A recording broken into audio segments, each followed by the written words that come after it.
اللهم صل على سيدنا محمد يا رب صل وسلم دائما أبدا رحمۃ اللہ وبرکاتہ۔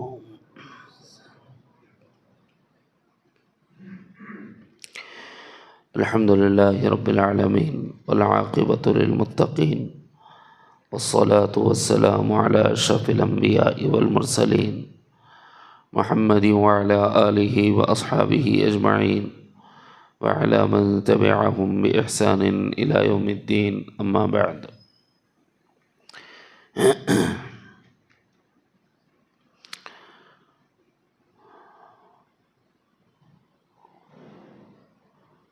اعوذ باللہ من الشیطان الرجیم، بسم اللہ الرحمن الرحیم۔ قل یا عبادی الذین اسرفوا علی انفسهم لا تقنطوا من رحمت اللہ ان اللہ یغفر الذنوب جميعا انہ هو الغفور الرحیم۔ صدق اللہ العظیم۔ برادران اسلام، دختران ملت، عزیز طلباء،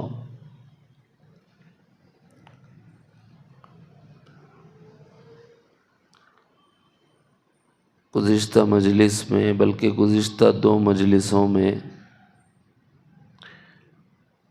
سلوک کے مقامات میں سے ایک مقام خوف کا تذکرہ ہوا ہے۔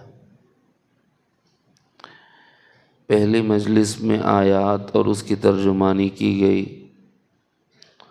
اور دوسری مجلس میں روایات اور اس کے ذریعے سے 2 مقامات خوف کے درجہ ابتدائی اور درجہ انتہائی کی پیمائش کرائی گئی۔ خلاصے کے طور پر ذہن میں رکھنا چاہیے کہ خوف بندے کے اندر اتنا آئے کہ اللہ کے عذاب سے ڈر کر گناہ چھوٹ جائے، یہ مطلوب ہے، یہ مطلوب ہے۔ لیکن سالک طریقت سے مقصود اس سے اوپر کا درجہ ہے، وہ یہ کہ عذاب سے نہیں، خالق عذاب سے ڈرو، اس کی عظمت سے ڈرو، اس کی شان جلالت سے ڈرو، اس کی قدرتوں میں اس کو باکمال ہونے کی حیثیت سے ڈرو، تو یہ ذات کا ڈر کہلاتا ہے۔ اس کی ناراضگی کا خوف پیدا ہو جانا، عذاب ثواب سے ماورا اس کی رضا، اس کی ناراضی مستحضر ہو، تو یہ اعلیٰ درجہ ہے خوف کا، یہ مقصود ہے۔ پہلا خوف مطلوب ہے اور دوسرا خوف مقصود ہے۔ سلوک میں قصد اللہ ہوتا ہے۔ آج کی مجلس میں اس کے بعد کا ایک مقام مذاکرہ کرنا تھا۔ اس مقام کو مقام الرجا بولا جاتا ہے۔ دیکھیں، سائیکل چلانی ہو، ایک پہیے سے نہیں چلے گی، 2 چاہیے۔ بڑی گاڑی بھی چلانی ہو تو دونوں جانب ٹائر چاہیے۔ ایک سمت کا ٹائر پنچر بھی ہو جائے تو پھر ایسی صورت میں گاڑی میں سفر مشکل ہو جاتا ہے۔ ہوائی جہاز میں بیٹھو، 2 پنکھ نظر آئیں گے، ایک جانب کا پنکھ اگر خراب ہو جائے تو خطرات لاحق ہو جاتے ہیں۔ یہ وہ اشیاء ہیں جو ہمارے استعمال میں ہیں، جس سے سمجھنا ہمارے لیے آسان ہوتا ہے۔ وہ چیزیں جو ہمارے استعمال میں تو نہیں ہیں لیکن ہمارے مشاہدے میں ہیں، اس میں بھی ہمیں محسوس ہوتا ہے کہ 2 پر چاہیے پرواز کے لیے۔ پرندے کو ہم دیکھتے ہیں چاہے ابابیل ہو، پرندوں میں سب سے چھوٹا پرندہ کہلاتا ہے، چاہے شاہین ہو، بڑا پرندہ کہلاتا ہے، لیکن جب اس کو پرواز کرنا ہوتا ہے تو 2 پر چاہیے ہوتے ہیں، ایک پر بھی اگر ناقص ہو گیا، کمزور ہو گیا تو پرواز رک جاتی ہے۔ اسی طرح مقامات سلوک میں بعض صوفیہ یہ دونوں کو ایک ساتھ بیان کرتے ہیں، خوف و رجا، یہ گویا 2 پر ہیں پرواز کے لیے، مقامات طے کرنے کے لیے۔ سلوک میں عرفان تک جانے کے لیے 2 پر چاہیے، یہ ایک مقولہ ہے حضرت مچھلی والے کمال اللہ شاہ صاحب رحمۃ اللہ علیہ کا، عینیت اور غیریت سلوک میں بھی سمجھایا جاتا ہے۔ یہ 2 پر ہیں، عرفان کی پرواز ہوگی۔ ایسے ہی مقامات سلوک کی جو پرواز ہوتی ہے وہ پرواز قبض و بسط سے گزرنا، یہ قبض و بسط 2 پر ہیں۔ ایسے ہی قبض و بسط کے نتائج جو ہیں وہ خوف اور رجا ہیں، قبض و بسط کے جو نتائج ہیں وہ خوف اور رجا ہے، یعنی ایک طرف تو اللہ کے عذابات سے ڈرا جائے، یہ ادنیٰ درجہ ہے، تو دوسری طرف اللہ تعالیٰ کے انعامات کی امید میں عمل پر لپکا جائے، یہ دوسرا درجہ ہے۔ پہلے نچلا درجے میں ایک طرف یہ ہے تو ایک طرف ہی ہے، اگر عذابات اللہ رب العزت نے ذکر فرمائے تو وہیں پر ثواب بھی تو ذکر فرمائے، اجر بھی تو ذکر فرمائے۔ اگر تمہیں جہنم میں ڈال سکتا ہوں یہ بیان فرمایا تو میں جنت عطا فرما سکتا ہوں، یہ اعلان فرمایا، تو یہ 2 پر ہیں۔ اور جیسے خوف میں 2 درجے ہیں، ابتدائی اور انتہائی، ایسے ہی رجا میں 2 درجے ہیں، ابتدائی اور انتہائی۔ ابتدائی درجے میں جیسے خوف میں عذاب سے ڈرتے ہیں، ویسے ہی رجا میں ثواب کی امید، جنت اور نعمات جنت کی امید میں عمل کرتے ہیں، وہاں گناہ سے بچتے ہیں، یہاں نیکی کرتے ہیں، وہاں عذاب ہوتا ہے، یہاں ثواب ہوتا ہے۔ خوف کا اعلیٰ مقام کیا ہے؟ خوف کا اعلیٰ مقام یہ ہے کہ اللہ کی ذات کا ڈر پیدا ہو جائے، یعنی جہنم کے عذاب سے ڈر کے نہیں کر رہا، اللہ کی ناراضگی سے بچنے کے لیے کر رہا ہے، یہ اعلیٰ درجہ ہے۔ تو ایسے ہی رجا کا ایک اعلیٰ درجہ ہے، ہم اعمال کریں لیکن جنت کی امید میں نہ کریں، خالق جنت کی امید میں کریں کہ میرا رب مجھ سے راضی ہو جائے گا۔ کیا مختصر لفظوں میں فہمائش ہو گئی۔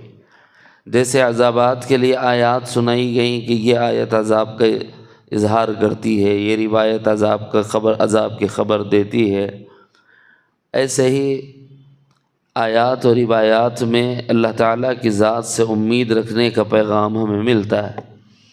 چاہے آپ تفصیل سے دیکھنا چاہیں تو تفاصیل موجود ہیں، یہاں ہم ایک مجلس میں اس کو سمیٹ لینا چاہ رہے ہیں، کوشش کرتے ہیں اللہ تعالیٰ درست بات نکلوا دے جس سے ہمیں اللہ کی ذات سے امید ہو جائے۔ انسانوں میں بعض انسان وہ ہوتے ہیں جو گناہوں کے دلدل میں گھس جاتے ہیں، پھنس جاتے ہیں، اس قدر گہرائی میں چلے جاتے ہیں کہ اب خود اپنی ذات سے مایوس ہو جاتے ہیں، اتنے مایوس، میرے جیسا گنہگار آدمی صاحب اللہ کہاں معاف کرے گا، یہ کیفیت ہو جاتی ہے۔ اس مایوسی سے اسلام نکالتا ہے، اس کو سمجھانے کے لیے، اگرچہ کہ اس واقعے میں ضعف موجود ہے، دوسری روایات سے ثابت ہے، دوسرا طریقہ بھی، لیکن ضعف کے باوجود یہ معتبر ہے۔ جہاں تشویق اور ترغیب مقصود ہوتی ہے، ترغیب اور ترہیب مقصود ہوتی ہے، وہاں پر ضعیف باتیں بھی قبول کی جاتی ہیں، اور جہاں عقائد کا مسئلہ ہوتا ہے، مسائل کا مسئلہ ہوتا ہے، وہاں ضعیف روایات نہیں لی جاتی۔ یہ شان نزول میں بیان کردہ ایک روایت ہے، قرآن مجید کی ایک آیت مبارکہ جو ہمیں اللہ کی رحمت سے جوڑتی ہے۔ رحمت گویا رجا، گویا کسی کی رحمت کا امیدوار ہو جانا، کسی سے آس لگ جانا، مستقبل میں کسی سے کچھ امیدیں وابستہ کر لینا، یہ رجا کہلاتا ہے۔ ہمیں کس سے امید ہے؟ اللہ کی ذات سے۔ کس بات کی امید ہے؟ تو پہلا درجہ ہے اس کی بخشش کی، اور کس بات کی امید ہے؟ دوسرا درجہ ہے اس کی رضا کی، اس کی خوشنودی حاصل ہو جائے۔ اس میں ہمیں مایوسی سے نکالا ہے اس آیت شریفہ نے، جو میں نے خطبہ مسنونہ میں تلاوت کی ہے۔ بڑی پیاری آیت ہے۔ کل ہی بلکہ آج ہی سیرت کا سبق پڑھا رہا تھا بچوں کو، تو تذکرہ آیا حضرت حمزہ کی شہادت کا۔ اس میں وحشی بن حرب کا تذکرہ ہے، میرے مضمون سے متعلق بھی ہے، تو طلباء کو بھی بٹھا لیا کہ صاحب سبق بھی سمجھ میں آ جائے گا اور آپ حضرات کو موضوع بھی مل جائے گا۔ ہمیں دنیا کی زندگی میں رہتے ہوئے کبھی مایوس نہیں ہونا چاہیے۔ سب سے پہلی بات تو یہ یاد رکھ لیں، کبھی بھی۔ ایک بچہ امتحانات میں ناکام ہو جاتا ہے، ہمت ہار جاتا ہے، ایگزام نہیں دیتا، بقیہ زندگی جہالت میں گزارتا ہے۔ کیوں ہوا یہ؟ مایوسی کی وجہ سے، نصاب میں پاس نہیں ہو سکتا۔ لیکن اگر تھوڑی محنت کرے، پڑھائی بڑھائے، کوئی ٹیچنگ کر لے، کوئی ٹیچر سے استفادہ کر لے، استاد سے سبق سیکھ لے، پھر ایگزام دے، آج پاس نہیں ہوا نیکسٹ ایئر پاس ہو جائے گا، نیکسٹ ایئر نہیں نکلا اس کے بعد کے سال پاس ہو جائے گا۔ مایوس تو نہیں ہو، آدمی محنت کرتا رہے گا تو ایک نہ ایک سال پاس ہو ہی جائے گا۔ میں نے ایسے لوگ دیکھے ہیں 7 سال تک صرف 10th نکالتے رہے تب جا کے پاس ہوئے، بلکہ باضابطہ ریکارڈ بنائے ہوں بولا کہ میرے کو رہتے نا بچے کہہ ریکارڈ میں وہ تو فیل ہونے کا، بولا 7 بار فیل ہو گیا۔ ارے پھر مایوس نہیں ہوا ہوتا، ہاں آج نہیں تو کل پاس ہو جاتے، کیا کرنے کا ہے۔ یہ ہے امید کہ آدمی بھائی محنت تو کرے نا، کوشش تو کرے، آج نہیں ہوا تو کل ہو جائے گا۔ اب بعض طلبہ ہیں حفظ ہے، یاد کرتے رہتے ہیں، یاد کرتے ہیں بھول جاتے ہیں، یاد کرتے ہیں بھول جاتے ہیں، یاد کرتے ہیں بھول جاتے ہیں، تو کیا مایوس ہو کے چھوڑ دینا چاہیے؟ نہیں۔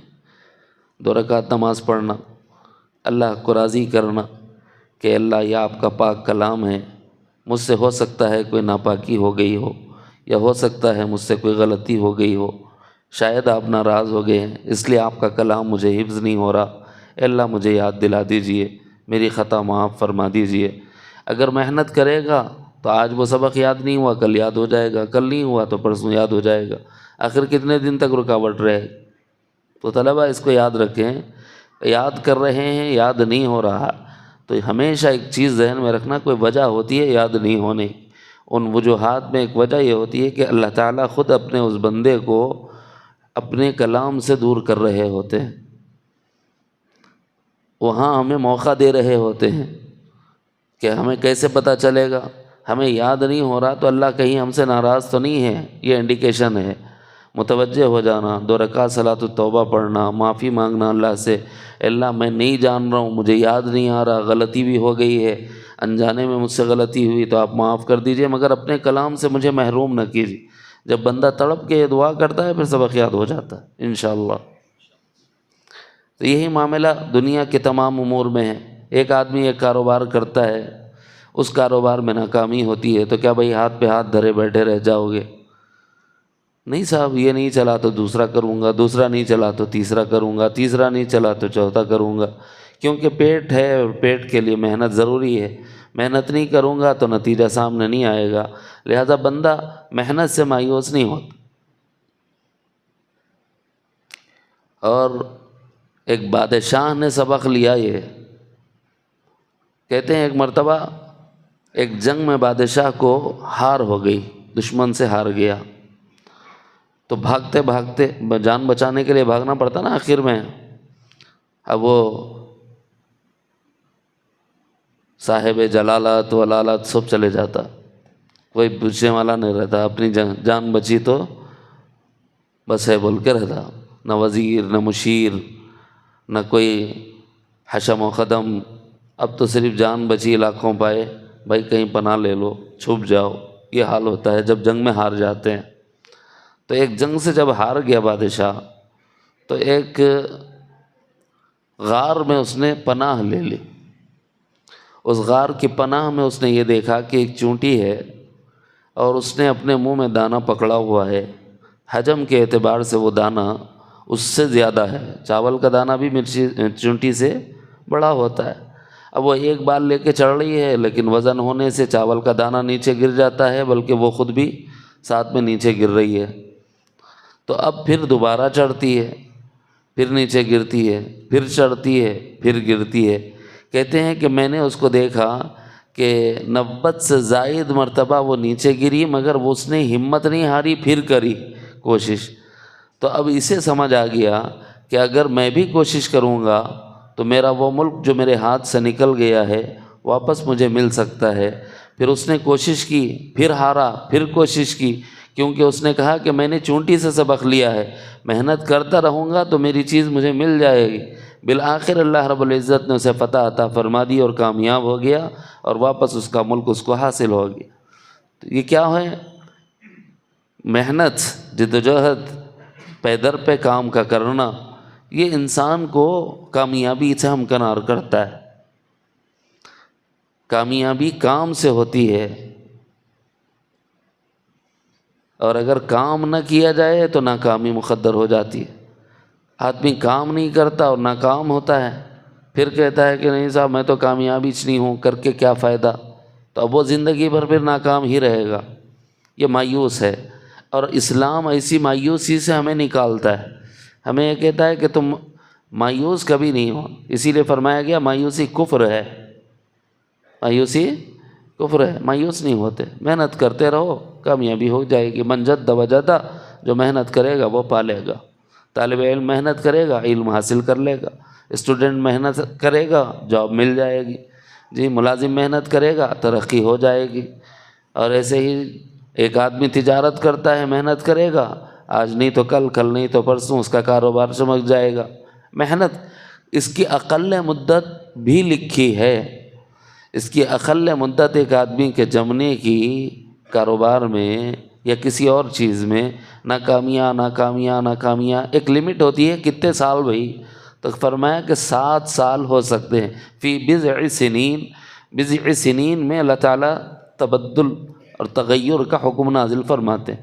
ایک 7 سال تک ایک حال رہے گا تو پھر 8ویں سال نہیں رہتا. لیکن 7 ایئرس اینڈ اور 8 ایئرس بگننگ، اس سال کے اینڈ میں اور اس سال کی ابتدا میں ہمارے ذمہ ہوتا ہے کہ کوئی چھلانگ لگانا ہے. وہاں اگر ہم ان ایکٹیو ہو گئے، مس کر گئے اس ٹائم کو، تو یہ ہمارا قصور ہے. پھر 7 سال بھگتنا پڑتا ہے. وہ چانس کا ٹائم ہوتا ہے. بھئی اتنے سال تک تمہیں مشقت میں رکھا، اب تمہاری تبدیلی کا زمانہ ہے، مگر تم غافل مت ہو جاؤ. اور ہم اس وقت غافل ہو گئے تو محرومی ہماری غفلت کی وجہ سے ہم پر مسلط ہوتی ہے. ان مع العسر یسرا، ہر پریشانی کے بعد اللہ نے آسانی رکھی ہے. اس کا زمانہ کتنا ہے؟ 7 سال. فی بضع سنین سے اس کو لیا گیا ہے. وہ بھی لمبی تفصیل ہے.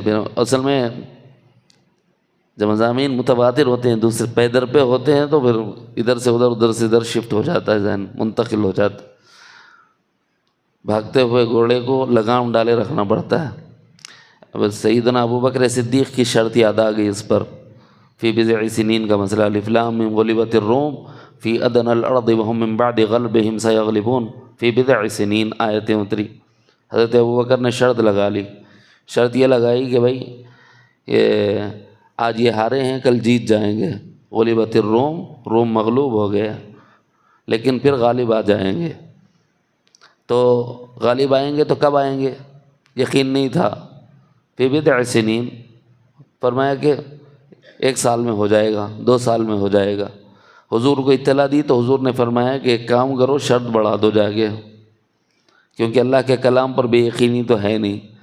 انہوں نے 10 اونٹ کی شرط لگائی تھی، فرمایا کہ 100 اونٹ کی شرط لگا لو، جب ابھی شرط کے احکام نہیں آئے تھے، 100 اونٹ کی شرط لگا لو۔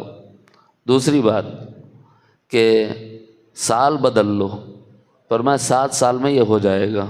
حضور نے سکھایا سیدنا ابوبکر صدیق۔ تو مطلب یہ کہ زمانہ تغیر جو ہوتا ہے وہ 7 سال ہے، یہ کہتے ہیں بعض اہل تحقیق۔ پھر موضوع کہیں اور جائے گا۔ بات چل رہی تھی کہ اللہ کی ذات سے مایوس نہ ہو، امید رکھیں، محنت جاری رکھیں۔ ہمیں قرآن شریف یہی دستور دیتا ہے۔ اب اس دستور کو سمجھانے کے لیے 3 بنیادی باتیں عرض کرتا ہوں رجا کے واسطے۔ اللہ کی رحمت سے امید، 2 جملے یاد رکھو۔ اللہ کی رحمت سے امید 3 شرطوں پر حاصل ہوتی ہے،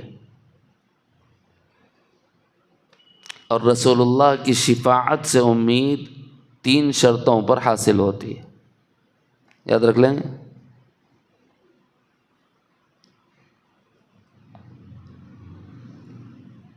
پہلی شرط، بعد میں بھول جاؤں گا اس لیے عرض کر دے رہا ہوں، آگے مضمون دوسرا ادھر ادھر وہ ہو رہا ہے۔ پہلی شرط ایمان، دوسری شرط اعمال صالحہ، اور تیسری شرط اخلاص۔ اگر یہ 3 چیزیں آپ کے پاس ہیں، آپ اللہ سے رحمت کی امید رکھ سکتے ہیں، اور یہی 3 چیزیں آپ کے پاس ہیں تو آپ رسول اللہ سے شفاعت کی امید رکھ سکتے ہیں۔ یاد رکھیں، اللہ سے رحمت کا امیدوار کب بنتا ہے؟ جب 3 باتیں لازماً اس میں ہوں۔ اگر یہ 3 باتیں نہیں ہیں تو رحمت الہی نہیں ملتی، اور اگر یہی 3 باتیں نہیں ہیں تو شفاعت مصطفیٰ بھی نہیں ملتی۔ اتنی بڑی بات ہے۔ شفاعت کے لیے بھی اللہ تعالیٰ جس کے لیے چاہیں گے شفاعت کریں گے نا، تو یہ اللہ کی رحمت متوجہ ہوئی تو شفاعت ملے گی۔ اب اللہ کی رحمت ہی متوجہ ہوگی ان 3 شرطوں پر، شارٹ کٹ سمجھنے کے واسطے۔ ایمان، اعمال صالحہ، اور اس پر آیات ہیں انشاءاللہ سناؤں گا بھی۔ ایمان پہلی شرط، ایمان نہیں ہے اللہ سے رحمت کی امید مت رکھو صاحب۔ اعمال صالحہ، اعمال صالحہ نہیں ہے تو پھر اللہ کی رحمت سے امید مت رکھو۔ ہاں کم ہے کوئی بات نہیں، امید رکھ سکتے ہو، مگر کرنا پڑے گا، تھوڑے ہوئے زیادہ۔ تیسری چیز اخلاص، اخلاص نہیں ہے اللہ ایسے عمل کو قبول نہیں کرتا۔ اخلاص ہے، امید ہے رحمت الہی متوجہ ہو جائے گی۔ ہاں اخلاص میں کمی ہے کوئی بات نہیں، اللہ غفور الرحیم، لیکن رہنا اخلاص ضروری ہے۔ ریا اللہ تعالیٰ، شرک اللہ تعالیٰ گوارا نہیں کرتا۔ الریا شرک، شرک خفی کے درجے میں اس کو علماء بیان فرماتے ہیں۔ اب اللہ کی ذات سے امید دلانے والی آیات میں سب سے بڑی آیت بڑے عجیب انداز میں نازل ہوئی ہے۔ واقعے کے ذیل میں یہ پورا سبق آ جائے گا، اور شاید پہلے بھی میں یہاں اس واقعے کو سنا چکا ہوں تو آپ لوگوں کو سمجھنا بھی مشکل نہیں ہوگا، اس لیے بہت طویل بھی نہیں کھینچوں گا۔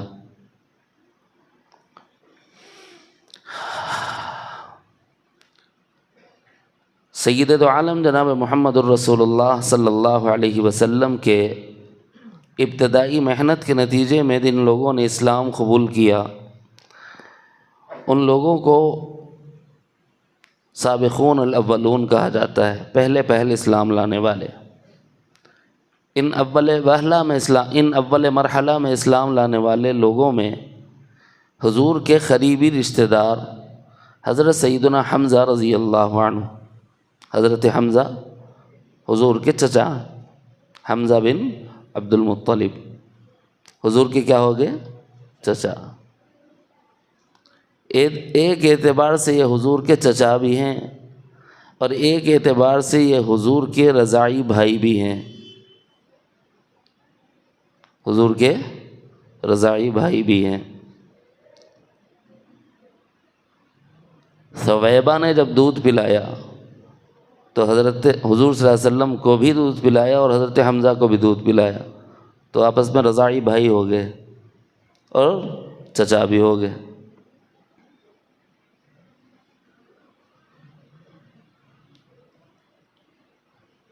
درود شریف پڑھ لیجیے۔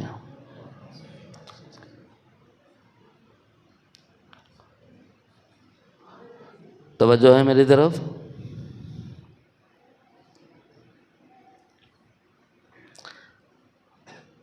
دو نسبتیں ہونے کی وجہ سے حضور کو محبت زیادہ تھی حضرت حمزہ سے، رضاعی بھائی نمبر 1 اور چچا نمبر 2۔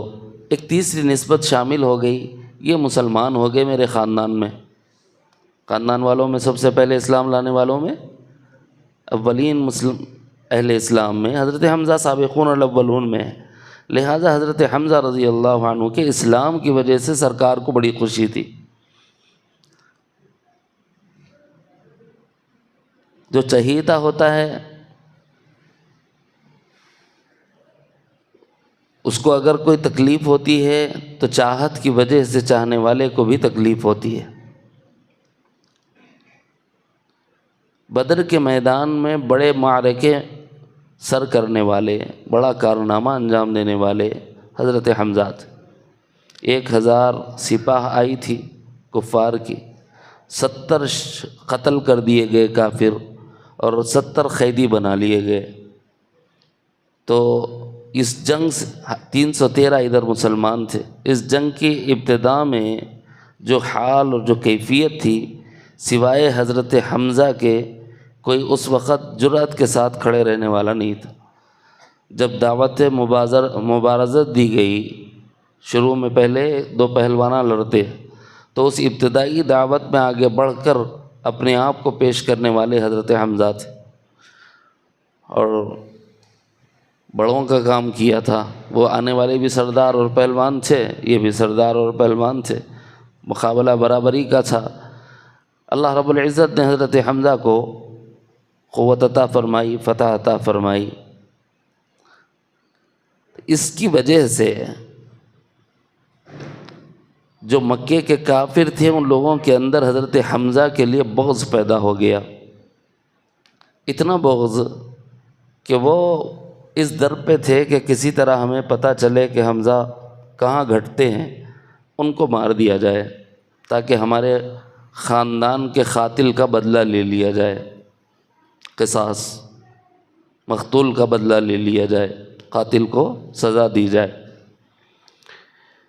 حالانکہ جنگ پر یہ اصول اپلائی نہیں ہوتا، قصاص کا اصول جنگ کے جو اصول ہیں اس میں قصاص کا حکم اپلائی نہیں ہوتا، مگر بغض اندر کا کہ نہیں، ہم تو قتل کے بدلے میں قتل کریں گے، لہٰذا اس نے قتل کیا، اس کو قتل کرو۔ تو اس وقت وحشی نام کے ایک شخص کو جو غلام تھے، ان سے کہا تو غلام رہنا چاہتا ہے کہ آزاد ہونا چاہتا ہے؟ کہ میں تو آزاد ہونا چاہتا ہوں۔ فرمایا مکاتبت کر لے۔ بڑے نیزہ باز تھے، نیزہ چلاتے تھے۔ مکاتبت 2 طرح کی ہوتی ہے، ایک جائز ہے، دوسری ناجائز ہے۔ جائز مکاتبت کا حکم قرآن شریف میں ہے۔ جب کوئی غلام تم سے یہ کہے کہ میں کتابت کرنا چاہتا ہوں تو تم کتابت کر لو، یعنی مجھے جتنے میں خریدا اب تم مجھے جتنے میں بیچنا چاہو وہ پیسے میں تمہیں دے دوں، تم مجھے آزاد کر دو۔ اس کو زر مکاتبت بولتے ہیں، اس کی اجازت ہے، یہ حلال ہے، قرآن میں اس کا حکم ہے، کیونکہ بندوں کی غلامی، بندوں کا غلام ہونا نہ اللہ کو پسند ہے نہ رسول اللہ کو پسند ہے۔ اللہ چاہتے ہیں کہ سب آزاد رہیں۔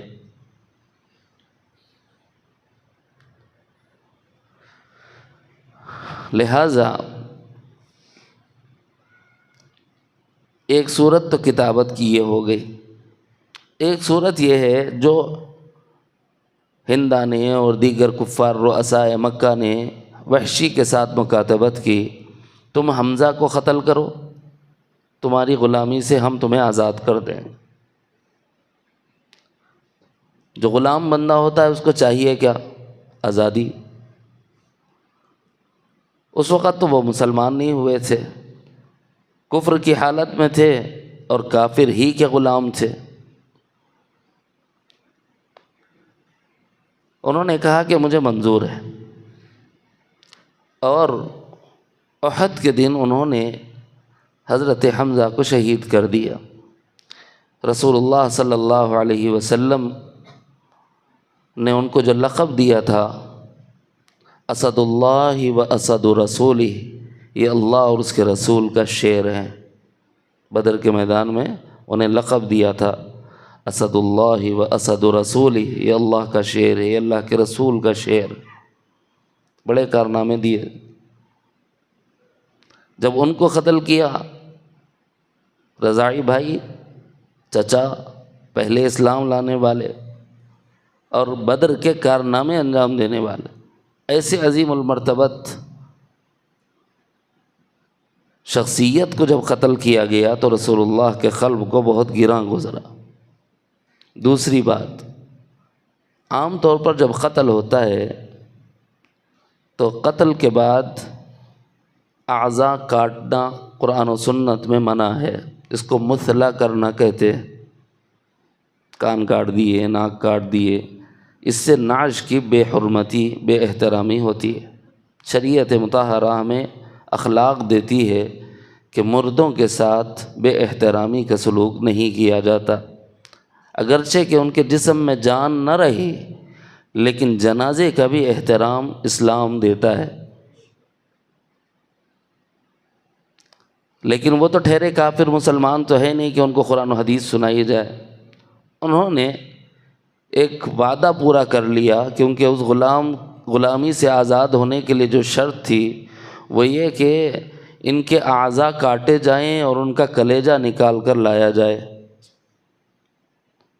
اس نعشے کو دیکھ کر سرکار دو عالم جناب محمد الرسول اللہ صلی اللہ علیہ وسلم نے فرمایا تھا کہ اگر شریعت محمدی میں نوحہ و ماتم کی اجازت ہوتی تو میں محمد حمزہ کے نعشے پر ماتم کی اجازت دیتا، لیکن میری شریعت میں اس کی اجازت نہیں ہے، منع کر دیا۔ باقی آپ کہاں تک اس کو ڈیپلی جا سکتے ہیں چلے جائیے، میرے کو اس سے آگے نہیں جانا ہے، میرا موضوع کچھ اور ہے۔ ذرا سوچو، وہ آدمی جو ہمارے چہیتے کو قتل کر رہا ہو، میرے بارے میں، میرا نظریہ اس کے بارے میں کیا ہوگا، آپ کا نظریہ قاتل کے بارے میں کیا ہوگا، میرے آدمی کو مارتا، کہاں ملا وہاں بتاتا ہوں اس کا۔ اور قصاص تو لینا شریعت میں تو برابر برابر ہے، بولے ہاتھ کے بدلے ہاتھ، دانت کے بدلے دانت، میں تو نہیں چھوڑوں گا، جان کے بدلے جان۔ میرا نظریہ یہ، آپ کا نظریہ بھی وہی ہے۔ لیکن چونکہ ابتدائی اسلام کا زمانہ تھا اور اللہ تعالیٰ کی ذات سے امید دلانا تھا، تو اللہ رب العزت نے ذریعہ بنایا اسی شخصیت کو جو سبب بنی سب سے زیادہ تکلیف کی قلب اطہر جناب محمد الرسول اللہ کے۔ سیدنا محمد الرسول اللہ صلی اللہ علیہ وسلم کو اشارہ دیا گیا کہ جس وحشی نے حمزہ کا قتل کیا ہے اسی کے پاس اسلام کا پیغام بھیج دیجیے۔ بڑا عجیب امتحان ہے نا، کہاں تو ہم اس کو مارنے کی پلاننگ کر رہے ہیں اور کہاں اسی کو دین کی دعوت دینے جانا پڑ رہا ہے۔ بڑا مرحلہ ہے۔ قربان جائیں حکم خدا پر، فدائیت پر، سرکار دو عالم صلی اللہ علیہ وسلم کی آپ نے ذرا تأمل نہیں فرمایا، بلکہ پیغام خدا وحشی کے پاس بھیج دیا۔ حضرت عبداللہ ابن عباس رضی اللہ عنہ راوی ہیں، رسول اللہ نے فرمایا کہ جاؤ وحشی کے پاس اسلام کا پیغام لے جاؤ۔ ہم گئے سرکار دو عالم صلی اللہ علیہ وسلم کے حکم کی تعمیل میں۔ اس سے پتہ چلتا ہے کہ نبی تو نبی ہی ہیں، وہ تو معصوم عن الخطا ہیں، ان کا دل تو کدورتوں سے پاک ہے، لیکن نبی کی تربیت کا اثر یہ تھا کہ عبداللہ ابن عباس جو پیغام لے کے جا رہے ہیں خود ان کے بھی چچا ہیں حضرت حمزہ، ان کے بھی دل میں یہ کڑھن ہے، کاش کہ میرے چچا کا قاتل ملے، میں بھی اس کی گردن مروڑوں۔ لیکن اسلامی تربیت کا اثر یہ ہے کہ آقا علیہ السلام کی نگاہ مبارک نے ان کے باطن کو اتنا پاک کیا تھا کہ وہ گئے اور جا کے کہا کہ میں رسول اللہ کا نمائندہ بن کر تمہارے پاس آیا ہوں، تم پر اسلام پیش کرتا ہوں، اسلام قبول کر لو، کامیاب ہو جاؤ گے۔ جیسے سب کو دعوت دی، قولوا لا الہ الا اللہ تفلحون، لا الہ الا اللہ کہہ لو کامیاب ہو جاؤ گے، ویسے ہی وحشی سے کہا کہ تم بھی لا الہ الا اللہ کہہ لو کامیاب ہو جاؤ گے۔ ذرا تصور کرو، وہ غلام ہیں، وہ غلام ہیں، غیر مسلم ہیں، اور ہم مسلمان ہیں، آزاد ہیں۔ ہمارا قرآن سے کتنا تعلق ہے اور ان کا قرآن کا جاننا کتنا ہے، ٹیلی کرنے سے ہمارے مسلمانی پہ ہمیں شرم آئے گی۔ حضرت عبداللہ ابن عباس نے جب اسلام کا کلمہ پیش کیا تو انہوں نے قرآن کی آیات تلاوت کرنا شروع کر دی۔ کس نے؟ وحشی بن حرب نے۔ کہا کہ دیکھو تمہارے قرآن مجید میں ہے والذین لا يدعون مع اللہ الہا آخر ولا يقتلون النفس التي حرم اللہ الا بالحق ولا يزنون ومن يفعل ذلك يلقى اثاما، یعنی جو لوگ اللہ کے علاوہ کسی اور کو الہ نہیں بناتے اور اپنی جانوں کو ہلاک نہیں کرتے اور کسی جان کو ہلاک نہیں کرتے الا یہ کہ قصاصاً، اور زنا نہیں کرتے، اور اگر کوئی یہ کام کرتا ہے تو وہ عذاب میں گھیر لیا جائے گا۔ یضاعف لہ العذاب یوم القیامہ، ان پر قیامت کے دن عذاب بڑھا دیا جائے گا۔ وَيَخْلُدُ فِيهِ مُهَانًا، پھر وہ اس میں ہمیشہ ہمیشہ ڈال دیے جائیں گے، ذلیل کر کے اس میں ڈال دیے جائیں گے۔ بڑی عجیب بات ہے نا، کون سنا رہا ہے قرآن؟ مسلمان تھے وہ، پھر انہیں قرآن کی اس آیت کا کیسے پتہ؟ ہماری غفلت کا حال یہ ہے کہ ہم مسلمان ہیں اور قرآن کی بہت سی الحمد للہ سے والناس کے علاوہ کچھ آیا تو بول لو، وہ بھی دعوت کے ساتھیوں کی قربانیوں کا نتیجہ ہے۔ الحمد للہ سے والناس تک تو رٹا دیے بیچارے۔ اکثریت کا حال قرآن مجید سے غفلت کا ہے۔ انہوں نے کہا کہ تمہارے قرآن میں تو یہ ہے کہ اگر کوئی شرک کرتا ہے تو اس کی معافی نہیں ہے، اور اگر کوئی قتل ناحق کرتا ہے تو اس کی معافی نہیں ہے، اگر کوئی زنا کرتا ہے تو اس کی معافی نہیں ہے، اس کو تو قیامت کے دن بھی عذاب دیا جائے گا، بلکہ بہت زیادہ عذاب دیا جائے گا۔ یضاعف لہ العذاب یوم القیامہ کا لفظ آیا ہے۔ آپ پھر مجھے اسلام کی تلقین کیوں کر رہے ہیں جبکہ یہ تینوں باتیں میرے پاس؟ کیونکہ کفر کی حالت میں ہے تو آدمی کچھ بھی کرتا ہے۔ میں شرک بھی کرتا ہوں، خود تمہارے حمزہ کا قتل میں نے کیا ہے، قاتل بھی میں ہوں، دیگر گناہ اور معصیت بھی میرے پاس ہیں، تو ایسی صورت میں تم مجھے جو دعوت دے رہے ہو اس دعوت کا مجھے کیا فائدہ ہے؟ ایسے ہی ایک گروہ تھا، اس گروہ نے بھی پوچھا تھا کہ ہمیں تم اسلام کی دعوت دیتے ہو، ہمیں اسلام کا فائدہ کیا ہے جبکہ یہ اعمال تو ہمارے پاس ہیں، شرک بھی ہم کیے، کفر بھی ہم کیے، قتل بھی ہم کیے، زنا شراب یہ بھی ہم کیے، تو پھر اب ہم سے توقع اسلام کی کیوں رکھتے ہو اور ہمیں کیا فائدہ ہوگا؟ جب حضور کے پاس یہ پیغام لے کے عبداللہ ابن عباس آئے تو اللہ تعالیٰ نے اگلی آیات اتاری۔ قرآن مجید تھوڑا تھوڑا من حیث الضرورت اترا ہے، اس واقعے کو جوڑا ہے بعض مفسرین نے شان نزول میں۔ جب انہوں نے یہ پیغام بھیجا کہ ہمیں کیا فائدہ ہوگا، آپ کیوں ہمیں تلقین کر رہے ہو کلمے کی، تو رسول اللہ صلی اللہ علیہ وسلم نے اس کے بعد والا حصہ تلاوت کر کے سنایا، فرمایا کہ جاؤ یہ وحشی کے پاس جا کر سنا دو۔ اس کے بعد والی آیت میں ہے، حافظہ ہے نا، وَيَخْلُدُ فِيهِ مُهَانًا کے بعد کیا ہے؟ إِلَّا مَن تَابَ وَآمَنَ وَعَمِلَ عَمَلًا صَالِحًا، مگر کوئی توبہ کر لے، اگر کوئی توبہ کر لے اور ایمان لے آئے اور اعمال بھی اعمال صالحہ کرے، اس کے لیے معاملہ بدل جائے گا۔ فَأُولَئِكَ يُبَدِّلُ اللَّهُ سَيِّئَاتِهِمْ حَسَنَاتٍ، پھر اللہ تعالیٰ اس کے گناہوں کو نیکیوں سے بدل دیں گے۔ بات تو اچھی ہے مول صاحب آپ کی، جب یہ پیغام پہنچا تو کیا کہہ رہے ہیں؟ بات تو اچھی ہے آپ کی،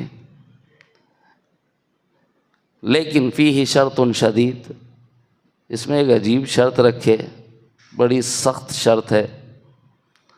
توبہ کرو بول رہے ہیں، کر لوں گا، ایمان لاؤ بول رہے ہیں، لا لوں گا، مگر وَعَمِلَ عَمَلًا صَالِحًا یہاں مشروط کر دیا ہے۔ لَعَلِّ لَا أَقْدِرُ عَلَيْهِ مجھے اندیشہ ہے کہ میں اس پر قدرت نہیں رکھتا، ہو سکتا ہے اعمال صالحہ کر لوں، یہ بھی ہو سکتا ہے اعمال صالحہ نہ کر پاؤں، اور اگر میں اعمال صالحہ نہ کر سکا تو کیا مجھے اسلام لانے کا کیا فائدہ؟ اسی آیت میں ہے، کہیں اور نہیں جا رہے وہ۔ جب یہ آیت پیش کی، پہلی آیت پیش کی تو دوسری پیش کر دی، بھئی چلو توبہ کر لو، ایمان لاؤ اور اعمال صالحہ کر لو تو اللہ تعالیٰ گناہوں کو نیکیوں سے بدل دیں گے، بڑی امید دلائی۔ لیکن اسی امید دلانے والے الفاظ کو ہی پکڑ لیا اور یوں کہا جن الفاظ سے تم مجھے امید دلا رہے ہو انہی میں ایک شرط ہے، اور وہ شرط بڑی شدید ہے، عمل بھی عمل صالح ہو۔ لعلی لا اقدر علیہ ہو سکتا ہے کہ میں کروں اور ہو سکتا ہے کہ نہ کر پاؤں، اب اگر میں نہ کر پایا تو اسلام لانے کا فائدہ۔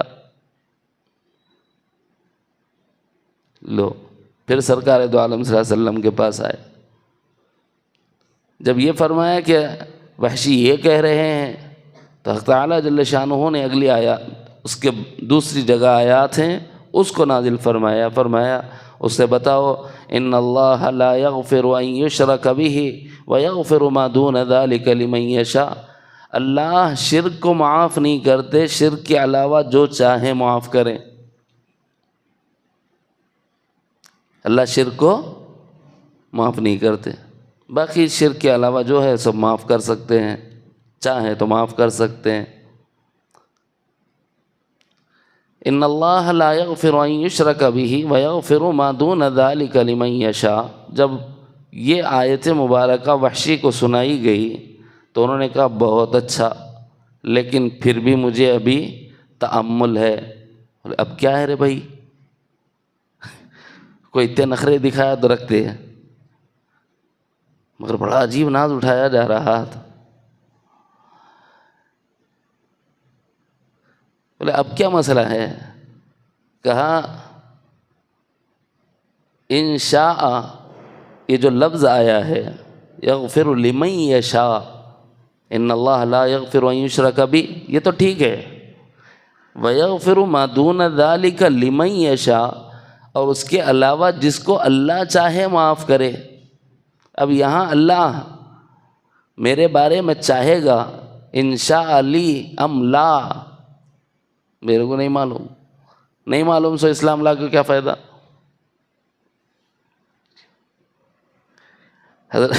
حضرت عبداللہ ابن عباس بھی مجاہدہ کر رہے ہیں، سرکار دو عالم صلی اللہ علیہ وسلم بھی مجاہدہ کر رہے ہیں، بلکہ اگر میں یہ کہوں تو بیجا نہیں ہوگا کہ خدا ناز اٹھا رہا ہے، یہ خدا ناز اٹھا رہا اپنے بندے کا۔ کیا ضرورت تھی؟ آتا تو ہاں، نہیں تو جوتے کھا، ہم کو کیا؟ یہی بولتے ہیں نا بے بند، سیدھا توبہ کر کے آیا تو ٹھیک ہے ورنہ پیٹ دیں گے تجھے۔ انہوں نے اور ایک جماعت نے سوال کیا کہ ہاں ہمیں بھی اس پر تأمل ہے کہ بھئی ہمارے بارے میں اللہ چاہے گا کہ نہیں چاہے گا، ہمیں معاف کرے یا نہ کرے، کیا چاہے گا اللہ ہمارے بارے میں؟ پھر اللہ رب العزت نے یہ آیت مبارکہ نازل فرمائی، قل، میرے محبوب صلی اللہ علیہ وسلم اب آپ نہ کہیے، میری طرف سے یہ پیغام ان کو سنا دیجئے، کیونکہ یا عبادی کا لفظ اللہ لائے ہیں، اور عبادی مصطفیٰ کے نہیں ہوتے، خدا کے ہوتے ہیں۔ سمجھ میں آ گیا؟ جیسے اللہ رب العزت نے حضرت لقمان علیہ السلام کی نصیحت میں والدین کا حق ادا کرنے کی تلقین کو اپنی طرف منسوب کر لیا تھا۔ قرآن مجید کو سمجھنا پڑتا ہے، بعض جاہل یہاں آ کے بولتے اللہ نے حضور سے کہا کہ میرے بندوں کہہ کے امت کو مخاطب کرو، یہ جہالت ہے، قرآن سے ناواقفیت کی دلیل ہے۔ کبھی کبھی اللہ تعالیٰ بین الکلام، کلام کے درمیان کلام کو اپنی طرف منسوب کرتے ہیں، جیسے حضرت لقمان علیہ السلام اپنے بیٹے کو نصیحت کر رہے ہیں، یا بنی لا تشرک باللہ ان الشرک لظلم عظیم۔ نصیحت تو کر رہے لقمان، لیکن والدین کا حق ادا کرو، نصیحت کر رہے ہیں تو نسبت اللہ نے اس کی کس کی طرف کر لی؟ اپنی طرف۔ وَوَصَّيْنَا الْإِنسَانَ بِوَالِدَيْهِ، نسبت اپنی طرف کلام کے درمیان کی نا، یہی تعبیر یہاں ہے۔ قل، میرے محبوب آپ فرما دیجئے، کیا خدا یہ کہہ رہا ہے؟ اب بندہ رسول اس ایک جگہ اللہ کے رسول صلی اللہ علیہ وسلم کو اللہ رب العزت نے برکتاً رکھا ہے، براہ راست اللہ بندے سے اب خطاب کر رہا ہے، یا عبادی الذین اسرفوا علی انفسہم، اے میرے وہ بندو جنہوں نے اپنی جانوں پر ظلم کر لیا ہے، جنہوں نے اپنی جانوں پر ظلم کر لیا ہے۔ اب یہ جو ظلم ہے نا، کئی لفظوں پر بولا جاتا ہے، کئی معنوں میں بولا جاتا ہے۔ شرک، ان الشرک لظلم عظیم، ہے نا، ایسی بہت سی آیتیں سنا سکتا ہوں، وقت ختم پر ہے، مختصر کر رہا ہوں۔ شرک ظلم ہے، جملوں کو یاد رکھیں تو بڑا فائدہ ہوگا۔ کفر ظلم ہے، نفاق ظلم ہے۔ اگر یہ تین بڑے ظلم کرے گا سیدھے جہنم ہے، سیدھے کیا ہے؟ جہنم ہے۔ تو ظلم ہوا نا، اپنے آپ کو عذاب کا مستحق بنا لینا، اپنے آپ پر ظلم کرنا ہی ہوا، یعنی تم نے ایسا عمل کیا کہ خود کو عذاب میں تم پہنچا رہے ہو، لہٰذا تم اپنی جانوں پر ایسا عمل کر کے ظلم خود کر لے رہے ہو۔ شرک کرنا ظلم، کفر کرنا ظلم، نفاق ظلم، ارتداد ظلم، بدعات ظلم، معصیت ظلم، جہالت ظلم، غفلت ظلم۔ اب ان ظلموں میں سے کوئی ظلم ہم نے اپنے آپ پر کر لیا جس سے عذاب سے ڈرایا گیا ہے، اس ظلم کے بعد کیا فرما رہے ہیں اللہ تعالیٰ؟ اسرفوا علی انفسہم، جب تم ظلم کر چکے ہو، یعنی تم نے شرک کر لیا، کفر کر لیا، نفاق کر لیا، ارتداد ہو گیا، بدعات میں پڑ گئے، جہالت میں پڑ گئے، معصیت میں مبتلا ہو گئے، لا تقنطوا من رحمت اللہ، اللہ کی رحمت سے تم اب بھی مایوس نہ ہونا۔ کیوں؟ ان اللہ یغفر الذنوب جمیعا، وہ اللہ کسی کو جواب ادا نہیں ہے، مختار کل ہے، وہ ہر گناہ معاف کر دے گا۔ ان اللہ یغفر الذنوب جمیعا، تمام گناہ معاف کر دے گا۔ اب یہاں کوئی شرط ہی نہیں رکھی، یہاں چاہنا بھی نہیں رکھا، سب اٹھا دیا۔ انہ هو الغفور الرحیم، وہ ذات بڑی بخشنے والی ہے اور بڑی مہربان ذات ہے۔ اس سے بڑا مہربان کون ہوگا؟ جو قاتلین کو معاف کر رہا ہو، مشرکین کو معاف کر رہا ہو، اس سے بڑا مہربان کون ہوگا؟ جو کافرین کو معاف کر رہا ہو۔ اسی لیے قرآن مجید کی سورہ فاتحہ میں پڑھی جانے والی بکثرت جو آیت مبارکہ ہے، سورہ فاتحہ پڑھتے ہی رہتے ہیں، سب کو یاد ہے۔ عجیب نکتہ دیا ہے صوفیہ نے یہاں، فرمایا کہ دیکھو اللہ رب العزت چاہتے الحمدللہ رب العالمین الرحمن الرحیم، اس کے بعد چاہتے تو اللہ کہتے قاضی یوم الدین، حاکمی یوم الدین، اللہ قیامت کے دن حکم فرمانے والا ہے، اس دن فیصلہ فرمانے والا ہے، اس دن حساب فرمانے والا ہے، حاسبی یوم الدین۔ اور عادلی یوم الدین یہ بھی فرما سکتے تھے کہ اللہ قیامت کے دن انصاف فرمانے والا ہے، لیکن اللہ نے ان میں سے کوئی صفت نہیں لائی، بلکہ ان صفتوں کی جگہ، کیونکہ ان صفات میں ایک کمی ہے، وہ کمی یہ ہے کہ جیسے مثال کے طور پر عادل ہے، عدل کا تقاضا یہ ہے گناہ بھی دیکھو نیکیاں بھی دیکھو، نیکیاں زیادہ ہے جنت، برائیاں زیادہ ہے جہنم۔ کیوں؟ یہ عدل کا تقاضا ہے، اور قاضی ثبوت کی بنیاد پر کرتا ہے۔ دکھاؤ عمل جزا دوں گا، دکھاؤ عمل سزا دوں گا۔ قاضی جو رہتا ہے ثبوت کی بنیاد پر فیصلہ کرتا ہے، یہاں دکھانے کی بھی ضرورت نہیں، اور دوسرے عدل کرنے کا عدل کی بھی ضرورت نہیں۔ اسی لیے اللہ رب العزت نے، کیونکہ یہ تقاضے دنیا کے اعتبار سے تو ٹھیک ہیں، آخرت کے اعتبار سے ٹھیک نہیں، اللہ نے ایک نکتہ دیا، فرمایا مالک یوم الدین، میں قیامت کے دن کا مالک ہوں۔ مالک کے اختیار میں ہوتا ہے کس کو معاف کرنا ہے، کس کو پکڑنا ہے۔ تو اس سے سمجھ میں آتا ہے کہ اللہ کتنے مہربان ہیں۔ ارے تم لاکھ کچھ کرے ہوں گے لیکن مجھ سے تو مایوس نہ ہونا، تم میری طرف آؤ تو صحیح نا۔ اگر تم آؤ گے تو اپنے رب کی رحمت کو بڑی وسیع پاؤ گے۔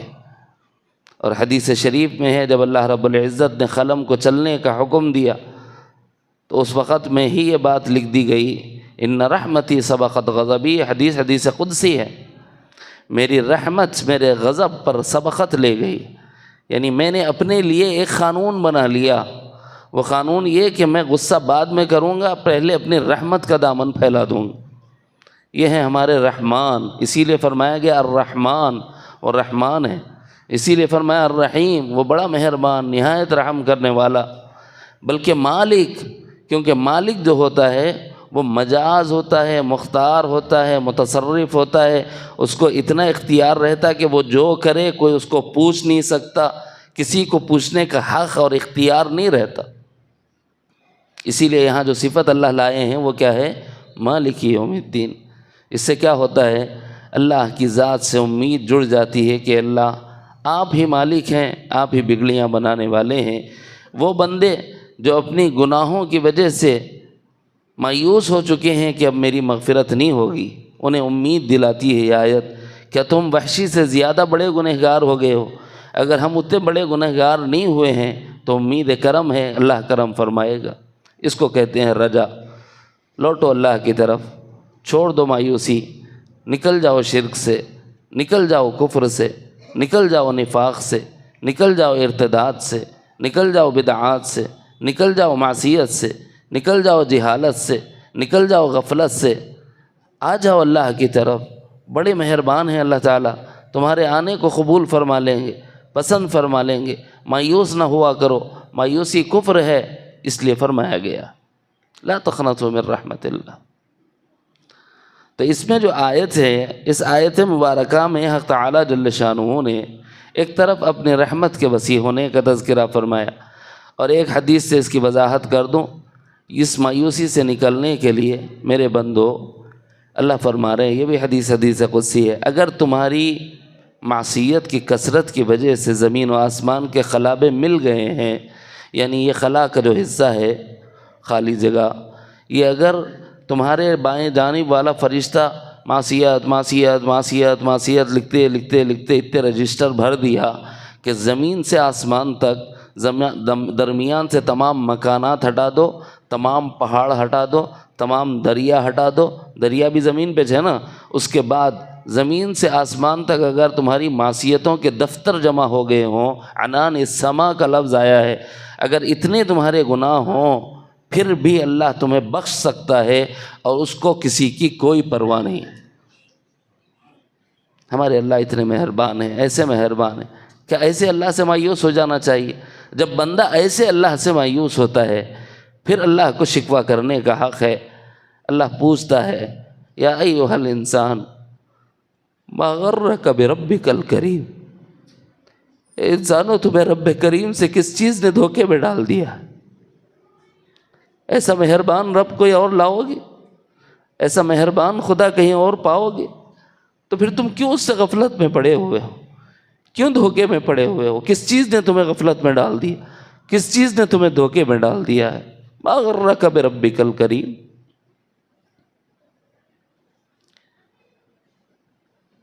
اس لیے اگر مایوسی آئی ہوئی بھی ہو بدعملیوں سے تو توبہ کر لو، رجوع الی الحق کا راستہ کھلا ہوا ہے، اور اللہ بڑے غفور الرحیم ہے، انشاءاللہ وہ درگزر فرمائیں گے۔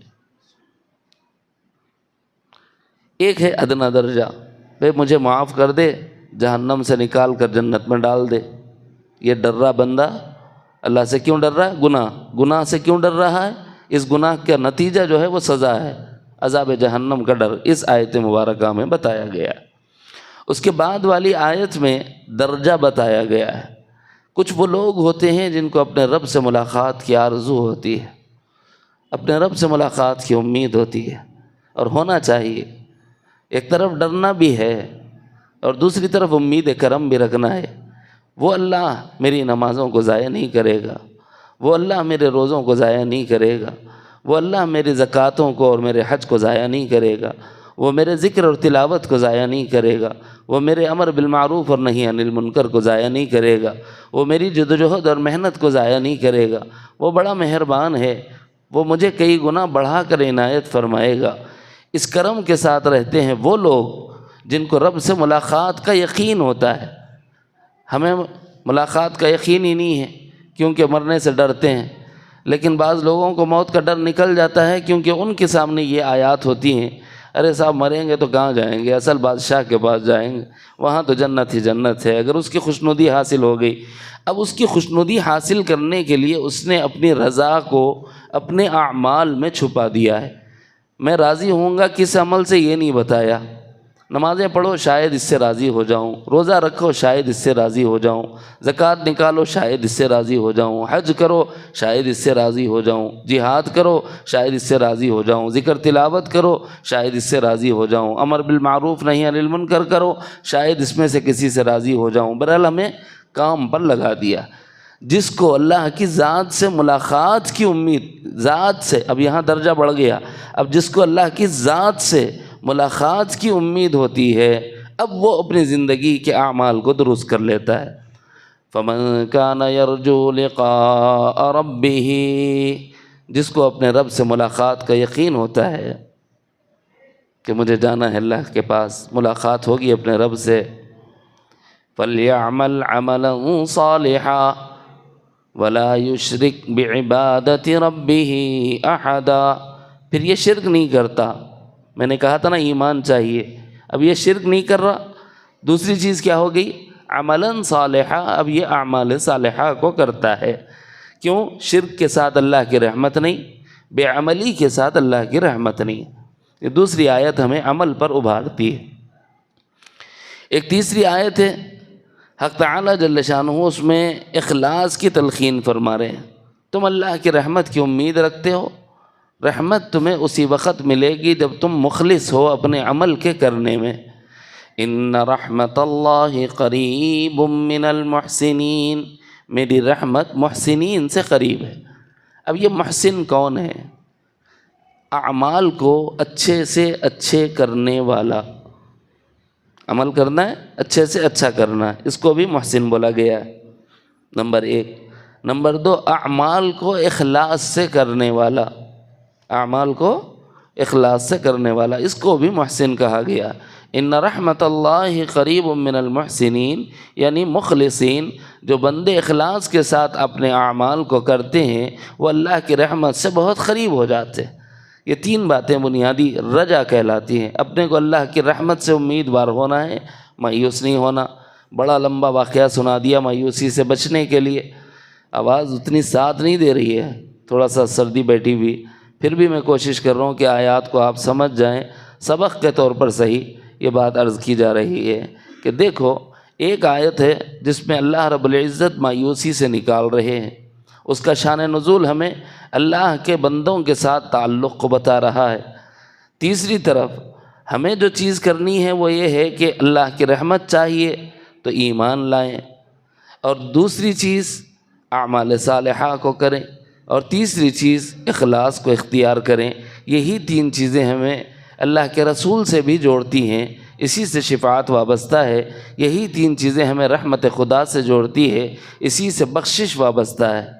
اب جب عذاب سے ڈر کر یہ کر لو گے تو رجا کا پہلا درجہ ہے، جب ذات واجب الوجود کی محبت میں کر لو گے تو یہ رجا کا معیاری اور اعلیٰ درجہ ہے۔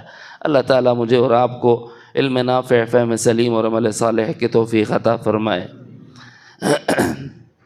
بھئی اہلیان محلہ سامعین کرام سے گزارش ہے، چاہے مرد ہوں عورتیں ہوں، دیکھو SIR کے جو پیپر سبمٹ کرنے کا ٹائم ہے وہ صرف 3 دن رہ گئے ہیں، شاید اب تو آج کا دن بھی چلے گا تو 2 دن رہ گئے، شاید 2 دن یا 3 دن ہے۔